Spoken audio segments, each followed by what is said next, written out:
ಎಲ್ರಿ ನಮಸ್ಕಾರ. ನನ್ನ ಹೆಸರು ಬಸಲಿಂಗಪ್ಪ ಅಂತ, ಪ್ರಾಪರ್ ಬಂದು ರಾಯಚೂರು. ಒಬ್ಬ ಗೌರ್ಮೆಂಟ್ ಎಂಪ್ಲಾಯಿ ಇದ್ದೆ, ಆಲ್ರೆಡಿ ರಿಸೈನ್ ಮಾಡಿ 4ನೇ ವರ್ಷ ರನ್ನಿಂಗ್ ಅಲ್ಲಿ ಇದ್ದೀನಿ ನಾನು. ಎಷ್ಟೋ ಜನ ಕಲಿಸುತ್ತೆ ಈ ಬಿಸ್ನೆಸ್ ಗೌರ್ಮೆಂಟ್ ಜಾಬ್ ರಿಸೈನ್ ಮಾಡ್ಬೇಕಂತ. ಇಲ್ಲೆಲ್ಲ ಕುತ್ಕೊಂಡು ಯೋಚನೆ ಮಾಡ್ತಿರ್ತಾರೆ, ಏನಾದ್ರೂ ನರಗಿರ ಲೂಸ್ ಆಗಿರ್ಬೇಕು ಇವರಿಗೆ. ಹೇಳ್ತಾರೆ ಹೇಳಲ್ಲ ಸರ್, 100% ಹೇಳ್ತಾರೆ. ನಮ್ಮೂರಲ್ಲಿ ನಮ್ಮ ಫ್ರೆಂಡ್ಸ್ ಹೇಳ್ತಾರೆ ಇವ್ರಿಗೆ ನರ ಲೂಸ್ ಆಗ್ಯಾವ, ಜಾಬ್ ರಿಸೈನ್ ಮಾಡ್ಯಾರ ಅಂತ. ಆದ್ರೆ ನಾನು ಕಟ್ಟಿರೋ ಮನೆ ಊರಲ್ಲಿ ಯಾರು ಕಟ್ಟಿಲ್ಲ. ಇವತ್ತು 50 ಲಕ್ಷ ಮನೆ ಕಟ್ಟಿದ್ದೆ. ಅದೇ ನಮ್ಮೂರ ಜಾಬ್, ಎಷ್ಟೋ ಜನ ಜಾಬ್ ಮಾಡ್ತಾರೆ, ಇವತ್ತು ಅವ್ರ ಮನೆ ಸೀಟ್ ತೆಗಿಯಕ್ಕಾಗಿಲ್ಲ. ಅವರಿಗೆ ಸೀಟ್ ಏನ್ ಹಾಕಿದ್ರಲ್ಲ ಅವ್ರು ಚೇಂಜ್ ಮಾಡಕ್ಕಾಗಿಲ್ಲ. ಅಲ್ಲೇ ಬೊಕೆಟು ಬೋಗಣೆ ಎಲ್ಲ ಇಡ್ತಾರೆ, ನೀರ್ ಮೇಲೆ ಬಿಡ್ಬೋದು. ಬೋಗಣೆ ಗೊತ್ತಾ? ನಮ್ಮ ಉತ್ತರ ಕರ್ನಾಟಕದಲ್ಲಿ ಗೊತ್ತಾಗುತ್ತ. ಮಳೆ ಬಂದ್ರೆ ನಾವು ಹಂಗೆ ಇಡ್ತಿದ್ವಿ. ಒಂದು ಟೈಮಲ್ಲಿ 25 ಮನೆ ಚೇಂಜ್ ಮಾಡಿದ್ವಿ, ಬಾಡಿಗೆ ಮನೆ. ನಮ್ಮ ತಾಯಿ 8 ಜನ ಮಕ್ಕಳು, 8 ಜನ ಮಕ್ಕಳನ್ನ ಕೂಲಿ ಕೆಲಸ ಮಾಡಿ ಸಾಕಿರೋದು ನಮ್ಮ ತಾಯಿ. ನಮ್ಮಪ್ಪ ಬೇಗ ಡೆತ್ ಆದ್ರು, ಹೋಟ್ಲಲ್ಲಿ ಕೆಲಸ ಮಾಡ್ತಾ ಇದ್ರು, ಅಸ್ತಮ ಪೇಷಂಟ್ ಆಗಿ ಸತ್ತೋದ್ರು. ನಾನು ಒಂದು ಹೋಟ್ಲಲ್ಲಿ ಕೆಲಸ ಮಾಡ್ತಾ ಇದ್ದೆ. ಹೋಗ್ಬೇಕಾದ್ರೆ ಕರೆಕ್ಟಾಗಿ ಸ್ಕೂಲಿಗೆ ಹೋಗಿಲ್ಲ. SLC 3 ಸಲ ಫೇಲ್ ಸ್ಟೂಡೆಂಟ್ ನಾನು. ಒಳ್ಳೆ PUC ಹೆಚ್ಚೇ ಇಲ್ಲ. ನಾನು ಇವತ್ತಿಗೂ TC ಮಾರ್ಕ್ಸ್ ಕಾರ್ಡ್ ಒಂದು ಬಾಕ್ಸ್ ಎಲ್ಲ ಮನೇಲಿ ಹಂಗೆ ಇಟ್ಟಿದ್ದೀನಿ. ಇವತ್ತು ಅದು ಓಪನ್ ಮಾಡಿ ನೋಡೇ ಇಲ್ಲ. ನಾನು ಯಾಕೆ ನೋಡೋದು ನಾವು? ಈಗ PUCಗೆ ಹಚ್ಬೇಕಾ?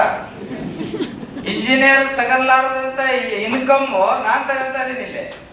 SLC ಓದಿದ್ರು ಕೂಡ ಎಷ್ಟೋ ಜನ 2 ಲಕ್ಷ ದುಡಿಯಕ ಫಾರಿನ್ ಕಂಟ್ರಿಗೆ ಹೋಗಲ್ಲ, ತಂದೆ ತಾಯಿ ಬಿಟ್ಟು. ಆ ತಂದೆ ತಾಯಿಗಳನ್ನೆಲ್ಲ ಅನಾಥಾಶ್ರಮಕ್ಕೆ ಬಿಟ್ಟಿಲ್ಲ ಸರ್.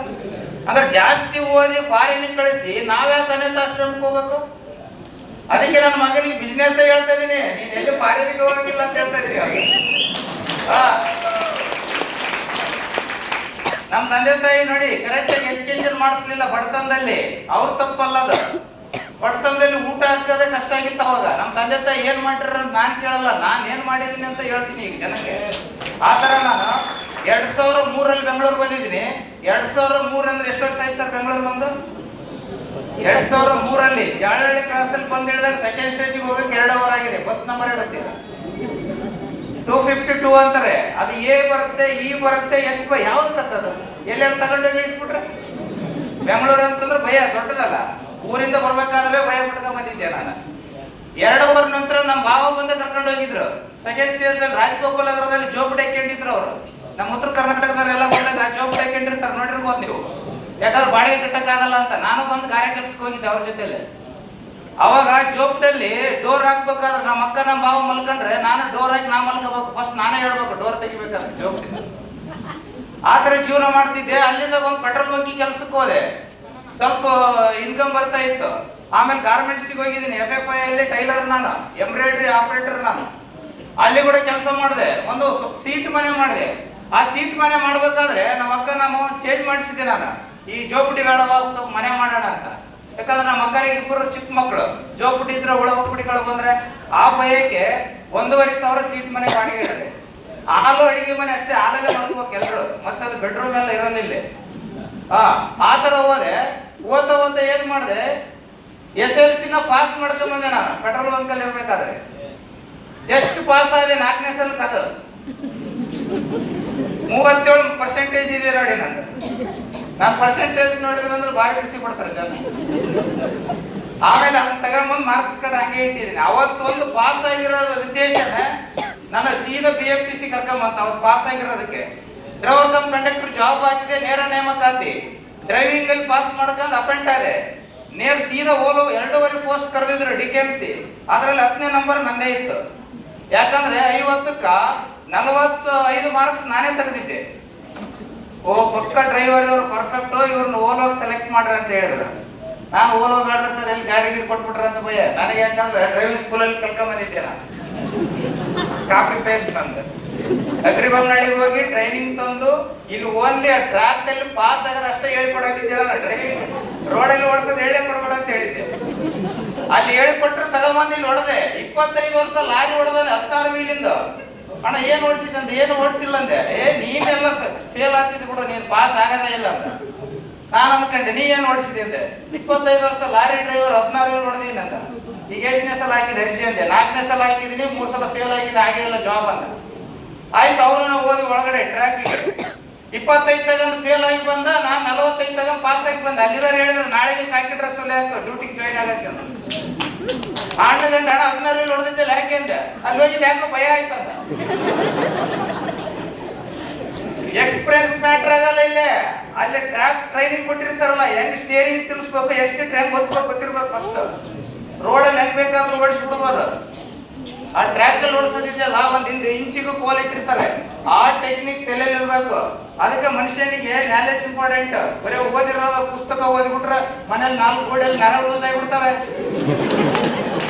100% ನರ ಲೂಸ್ ಆಗ್ತವೆ.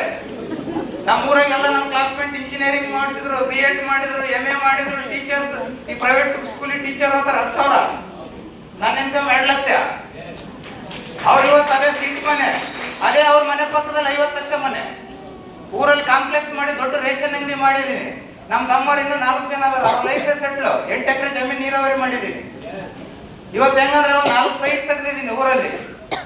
ಅದೇ ಮೈ ಲೈಫ್ ಸ್ಟೈಲಿಗೆ ಏನಾದ್ರು ಬಂದಿಲ್ಲ ಅಂದಿದ್ರೆ ಆ 8 ಎಕರೆ ಜಮೀನು ನಮ್ಮ ತಾತ ಮಾಡಿರೋದು ನಮ್ಮ ಅಪ್ಪನೂ ಮಾಡಿಲ್ಲ. ನಮ್ಮ ಅಮ್ಮ ಹಂಗೆ ಉಳಿಸ್ಕೊಂಡಿದ್ರು ಕೂಲಿ ಕೆಲಸ ಮಾಡಿ. ಅದಕ್ಕೆ ನೀರಾವರಿ ಮಾಡಿದ್ದೀನಿ. ಇವತ್ತು ಏನಾಗಿದೆ ಅಂದ್ರೆ ನಮ್ಮ ಇಡೀ ಫ್ಯಾಮಿಲಿ ಸೆಟ್ ಆಗಿರೋದು. ಇವತ್ತು ನನ್ನ ಒಬ್ಬ ಗ್ರೋಹದಿಂದ ಇವತ್ತು ಇಡೀ ನಮ್ಮ ಫ್ಯಾಮಿಲಿ ತಿರುಗಿ ನೋಡ್ತಾರೆ ಎಲ್ರು. ಇವತ್ತು ನಾನು ಬೆಂಗಳೂರ ಮನೆ ಕಟ್ಟಲಿಲ್ಲ, 3 ಫ್ಲೋರ್ ಮನೆ ಕಟ್ಬೋದಾಗಿತ್ತು. ನಾನು 1.5 ಕೋಟಿ ಮೇಲೆ ಅರ್ನಿಂಗ್ ಮಾಡಿದ್ದೀನಿ ಆಲ್ರೆಡಿ ಸಿಸ್ಟಮ್ ಅಲ್ಲಿ.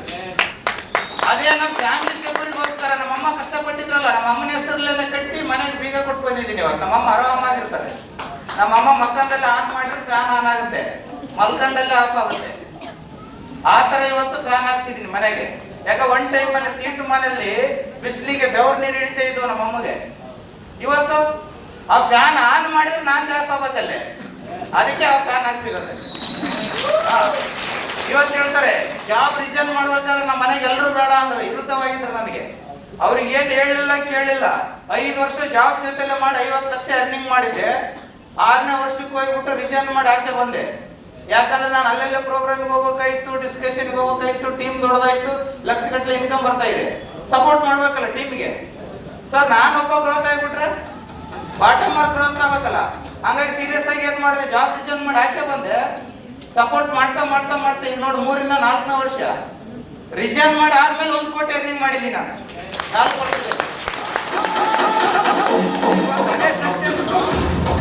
ಇವತ್ತೇನು ರಿಟೈರ್ಮೆಂಟ್ ತನಕ ಬಿಟ್ಟಿರ್ಲಿಲ್ಲ ನಾನು. ರಿಟೈರ್ಮೆಂಟ್ಗೆ ಎಷ್ಟು ಬರೋದು, ಇನ್ನು 25 ವರ್ಷ ಸರ್ವಿಸ್ ಇತ್ತು ನಂದು.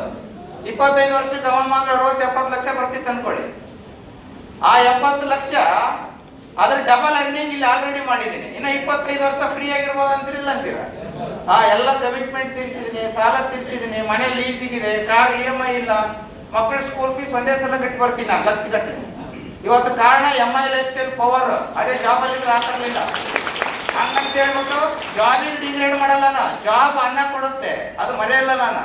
ಆ ಜಾಬಲ್ಲಿ ಇರೋದಕ್ಕೆ ನನ್ನ ಮೈ ಲೈಫ್ ಸ್ಟೈಲ್ ಸಿಕ್ತು. ಇದೇ PMTC ಡಿಪೋ ಸೇವಲ್ಲ ಮೆಜೆಸ್ಟಿಕ್ ನಾನು ಓಲೋ ಬಸ್ ಕಂಡಕ್ಟರ್ ಆಗಿದ್ದೆ ನಾನು. ಇವತ್ತೇನಾಗಿದೆ ಅಂದ್ರೆ ಈಗ ಒಂದು 7ರಿಂದ 8 ವರ್ಷ ಕಂಪ್ಲೀಟ್. ಇವತ್ತು 8 ವರ್ಷ ಈ ಚೆನ್ನೈಲಿ ಇದೀನಿ ಅಂದ್ರೆ ನಾನು ಏನು ಮಾಡಕ್ ಆಗ್ತಿರ್ಲಿಲ್ಲ. ರಿಟೈರ್ಮೆಂಟ್ ತನ ಅದು ಸಾಧನೆ ಮಾಡಿದೀನಿ. ಮಕ್ಕಳಿಗೆ ಒಳ್ಳೆ ಎಜುಕೇಶನ್ ಕೊಡ್ತಾ ಇದೀನಿ. ಇವತ್ತೆಲ್ಲ ನಮ್ಮ ಫ್ಯಾಮಿಲಿ ಸೆಕ್ಯೂರ್ ಮಾಡಿದೀನಿ. ಬಡತನದಲ್ಲಿ ಬಂದಿದ್ದೀವಿ. ಬಡತನದಲ್ಲೇ ಸತ್ರ ಯಾರು ತಪ್ಪು? ನಮ್ದೇ ತಪ್ಪು. ಬಡವರಾಗ್ಬಿಟ್ಟು ಬಡವರಾಗಿ ಸಾಯಬಾರದಂತೆ. ಏನಾದ್ರೂ ಮಾಡಕ್ ಅವಕಾಶ 100 ಅದಾವೆ. ನಿಮ್ ಕೈಯಿಂದ ಆಗತ್ತೆ, ನಮಗಾಗಲ್ಲ ಅಂತ ಕುತ್ಕೊಂಡ್ರೆ ನೀವು ಇಲ್ಲೇ ಕುತ್ಕೊಂತೀರಿ 5 ಕ್ಯೂ ಹಾಕಂತ. ಆ 5 ಕ್ಯೂ ತಕ್ಕಂಡು ಆಚೆ ಬರ್ಬೇಕು, ನಿಂತ್ಕೋಬೇಕು. ಯಾಕಾಗಲ್ಲ? 3ರಿಂದ 4 ವರ್ಷ ನಿಂತ್ರೆ ಸಿಸ್ಟಮ್ ಅಲ್ಲಿ ಏನ್ ಬೇಕಾದ್ರೂ ಮಾಡ್ಬೋದು. ಸರ್ ನನಗೆ ಕಂಟಿನ್ಯೂ ಬೋನಸ್ ಹಚ್ಚಿವಾರ DTC ಇಂದ ಇವತ್ತು CTC ತನಕ ಕಂಟಿನ್ಯೂ ಬೋನಸ್ ತಗೊಂತ ಇದೀನಿ. 1 ತಿಂಗಳು ಮಿಸ್ ಆಗಲ್ಲ. ಅದೇ ನೀವು ನಮಗೆ ಟೀಮ್ ಡೆವಲಪ್ಮೆಂಟ್ ಕೊಟ್ಟಾರ ನೋಡಿ, ಆ ಟೀಮ್ ಡೆವಲಪ್ಮೆಂಟ್ ಕೊಟ್ಟಾರಲ್ಲ, ನಮಗೇನಾರು ಇದ್ದಿದ್ರಿ ಇವತ್ತು ನಾವು DTC ರಾಗ 70 ಲಕ್ಷ ಬರ್ತಿತ್ತು ಕಂಪನಿಯಿಂದ ನನಗೆ. ಅದೇ ಇವಾಗ ನಿಮಗೆ ಕೊಟ್ಟರೆ ಯಾರಿಗ ಅದೃಷ್ಟ ಅಂದರೆ ನಿಮಗೆ ಅದೃಷ್ಟ ಇದೆ. ಇವಾಗ ನಿಂತರಿಗೆ ಹೈವೇ ರೋಡ್ ಆಗಿದೆ. ನಾವು ಕಚ್ಚಾ ರೋಡಲ್ಲೆಲ್ಲ ಟೀಮ್ ಕಟ್ಟಿದೀವಿ. 4 ಪ್ರಾಡಕ್ಟ್ ಇಂದ ಇವತ್ತು ಇಷ್ಟು ಪ್ರಾಡಕ್ಟ್ ಬಂದಿದೆ. ಅವಾಗ ಸ್ಟಾರ್ಟ್ ಮಾಡಿರ 38,000 ಆಗಿನ ನಾನು. ಇವಾಗ ನೀವು ಇಷ್ಟೆಲ್ಲ ಪ್ರಾಡಕ್ಟ್ ಇದ್ರು ಇನ್ನೊಂದು ಬಂದಿಲ್ವಾ, ಇನ್ನೇನ್ ಬರ್ಬೇಕು? ಎಲ್ಲ ಬಂದಿದೆ, ಕರೆಕ್ಟ್ ತಾನೆ? ಹಾಗಾಗಿ ಸೀರಿಯಸ್ ಆಗಿ ಪ್ಲಾನ್ ಮಾಡಿ ನನಗೆ ಅವಕಾಶ ಕೊಟ್ಟಂತ ವ್ಯಕ್ತಿ ಫಾಸ್ಟೆಸ್ಟ್ IT ಸಚಿವ ಸುರೇಶ್ ಸರಿ ಧನ್ಯವಾದ ತಿಳಿಸ್ತಾ, ಹೆಚ್ಚೆಚ್ಚಾಗಿ ಸಪೋರ್ಟ್ ಮಾಡಿದಂತ ವ್ಯಕ್ತಿ ರತ್ನಾಕರ್ ಸರ್ ಅದಾರೆ, ಪ್ರವೀಣ್ ಸರ್ ಅದಾರೆ, YV ರವೀಂದ್ರ ಸರ್, ರಾಜು ಜಂಗಮ್ ಶೆಟ್ಟಿ ಸರಿಗೆ ಅಭಿನಂದನೆ ಸಲ್ಲಿಸ್ತಾ ಮಾತು ಮುಗಿಸ್ತಾ. ಜೈ ಹಿಂದ್, ಜೈ